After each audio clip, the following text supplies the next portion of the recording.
You know those days when nothing goes right.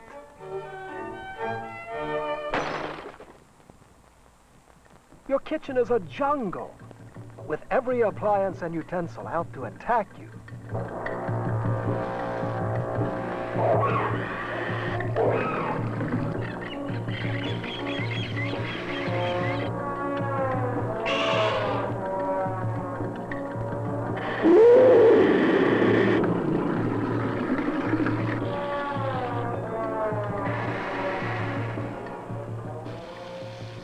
But it's not my fault.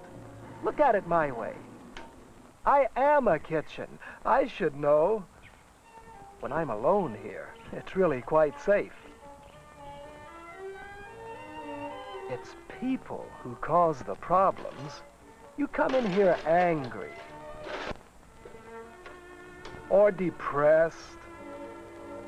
Nothing to eat. Or more interested in your own life than in me. It's at times like these that you hurt yourself or just make a mess. Remember to turn your math paper in. You can't avoid your kitchen, but you can learn how not to kill yourself while you make dinner. Now, I have 4 suggestions that will help, and they all come from experience. Number 1. Use common sense with electrical appliances. Most people have common sense, but sometimes a bad mood causes you to lose it.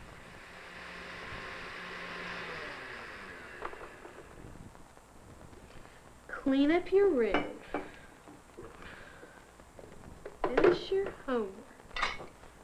You're so sloppy. When will you ever learn to be neat? I think I'm stupid or something. Hi, Peggy. I'm here. Come in, Sally. Hi, Peggy. Boy, was today the pits. Tell me about it. You want some orange juice? Yeah, okay. If I don't get 5th period gym, I'm going to throw up and die. They know I want modern dance, and they gave me cooking. I don't even want cooking. It's not even close. Peggy, are you trying to kill someone in here? What do you mean? Well, that octopus setup over there, where you've got 3 appliances plugged into the same outlet, that's pulling a lot of electricity. You know, you either blow a fuse or start a fire. You could burn the whole house down. I guess I just haven't been thinking too much about electricity today. Doesn't look like you're thinking too much about your cheese sandwich either. Oh, gross. The cheese is all stuck in the wire. Now I have to clean the whole thing out. No, don't stick that knife in there, Peggy. Unplug it first or turn it off. And use that wooden spoon. That way it won't conduct electricity. Okay, I guess I better not die before I eat. You see, Peggy's bad mood ruined her common sense. And her cheese sandwich. She was upset and careless, and forgot some of the basic things we all know about electrical appliances. Don't overload outlets with octopus plugs. Be sure to turn appliances off before putting hands or objects inside. And remember, you can conduct electricity just like a wire. If your hands or feet are wet, you make an even better conductor. Unless you want to shorten your life, don't touch electrical appliances when you're wet.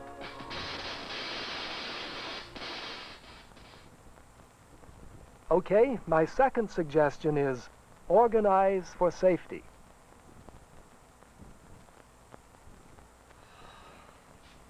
How come I never get chosen for anything? Not even the swim team.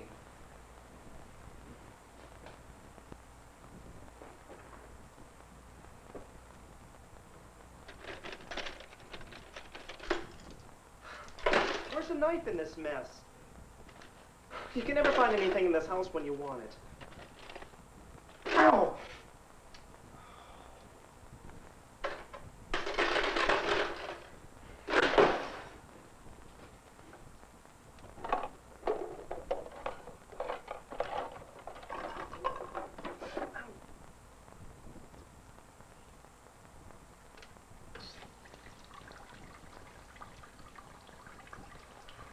Well, like Peggy, Michael's mood was certainly part of the problem. But the lack of organization was really what caused this accident.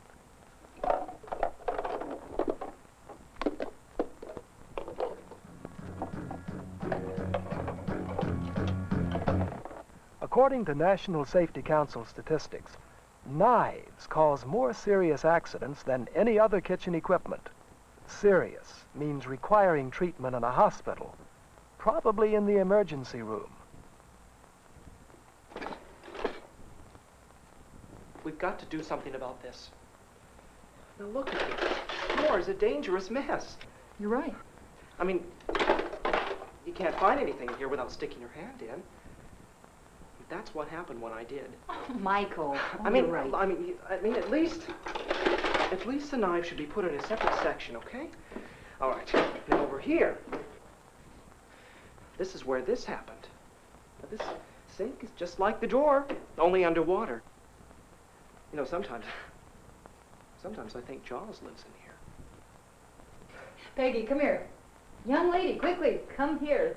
Conference time. All right, from now on what we're going to do is we're going to take the knives and put them on the counter instead of in the dirty dishwater, all right?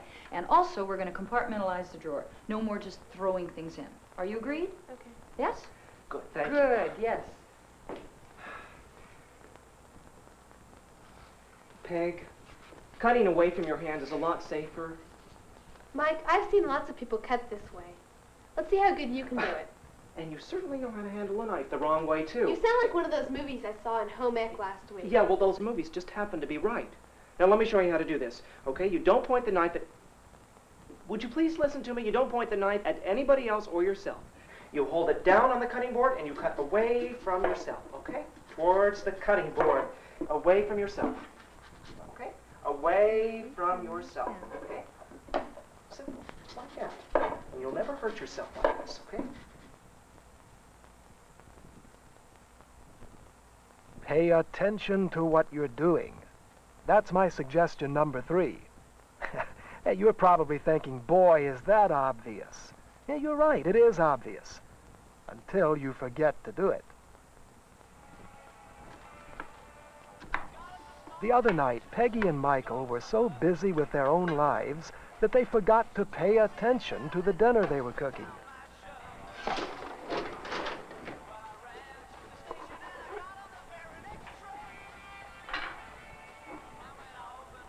You know, I got 5th period PE. Now I can have modern dance. Well, now we'll both be stars. Look out, Lakers.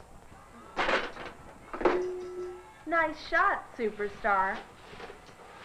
Why don't you look at what you're doing? Look at me, look at what I'm doing. You're the one that shouldn't have thrown the stupid towel. Yeah, well, you should have seen There was it no coming. reason to be throwing that towel. Peg, What? I think something's on fire. Oh, yeah. No, I'm serious. Uh-oh.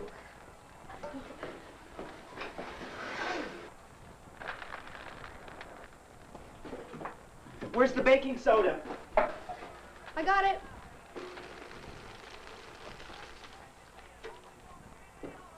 I bet an electric stove would be safer than this old wreck. I doubt it. Grease catches fire because it's too hot, not because of a gas flame. These two cooks just weren't paying much attention. They were lucky nothing more serious happened. They were also lucky that they knew to put a grease fire out with baking soda and not with water. This grease fire was started by the hot grease spattering against the gas flames, or electric filaments if this were an electric stove, and igniting from the direct heat. When grease gets too hot, it not only spatters, it also smokes.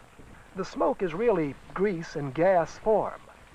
It's heavier than air, so it doesn't rise too high out of the pan before it rolls back down over the edges and comes in contact with the heat source.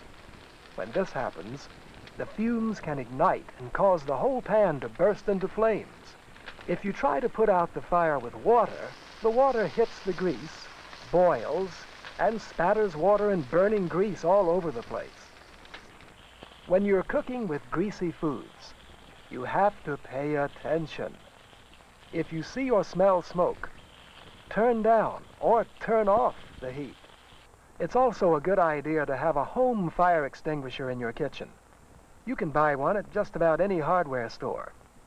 And check it periodically to make sure the indicator on the pressure gauge is in the green or safe range. Hi, kids. Dinner ready? Hi, Mom. Oh, it looks delicious. We thought you'd like it. Well, look, you saved the kitchen, huh? What do you say we eat out tonight? Yeah, that's a good idea. So far, I've given you 3 suggestions. The one thing we haven't talked about is food. Store food properly. Think how I feel spending day after day with wilted lettuce and sour milk. That's why a lot of foods have expiration dates on the package, although some may be hard to find. Even foods with preservatives won't last forever. Some foods spoil very easily. For example, dairy products like eggs, milk, butter, cheeses, and yogurt. Also, foods made from dairy products like puddings, whipped cream, cream pastries, and gravies made with milk and butter. Fresh chicken, pork, and fish all spoil very quickly if not refrigerated. Foods made with eggs, like egg or potato salad, should be kept cold. Anything made from eggs and oil, like mayonnaise, spoils very fast when it's warm. So throw away your old leftover sandwiches made with mayonnaise, and don't take chances with old potato salads. Well, there's got to be something good to eat in here. Do you like yogurt? Here, try this. I'll split it with you, okay? Oh, when did you buy this? For last year's entering the Yuck contest.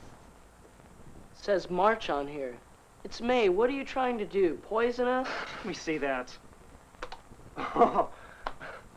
Here's some pudding. Ew. Michael must have left it out last night. You know, he never learned that things made with milk need to be refrigerated or they go bad real fast. Yeah, and who left this artichoke in here in the fridge for over 2 weeks? Oh, gross. Blech. Sick. Peggy, just because it's kept cold doesn't mean that mold won't grow. It just grows more slowly. Don't you guys ever clean out your refrigerator? Oh, no, never. We grow monsters in here. Yeah, it looks like you grow your own blue cheese, too. While food is being cooked, bacteria and mold won't grow. As soon as the temperature drops below 250 degrees Fahrenheit, bacteria and mold begin to develop. Leaving food out over 2 hours at room temperature is not a good idea. Refrigerating cooked, raw, or processed food slows the growth of bacteria, but doesn't stop it entirely. That's why we need expiration dates and a good refrigerator cleaning every once in a while. So remember, keep it hot, above 250 degrees Fahrenheit. Keep it cold, below 40 degrees. You might want to use a thermometer to check your refrigerator. But don't keep it too long. Watch those expiration dates. Well, that's all of them. My 4 suggestions to help you and your kitchen survive together. Use common sense with electrical appliances. You too can conduct electricity. Organize your kitchen for safety, especially knives and sharp tools. Pay attention to what you're doing. And store food properly. Often food can look, smell, or even taste all right, but still be bad. I think I'll post these on the wall for my family. You know, if they don't shape up soon, I'm going to resign as a kitchen and become something safe, like a closet.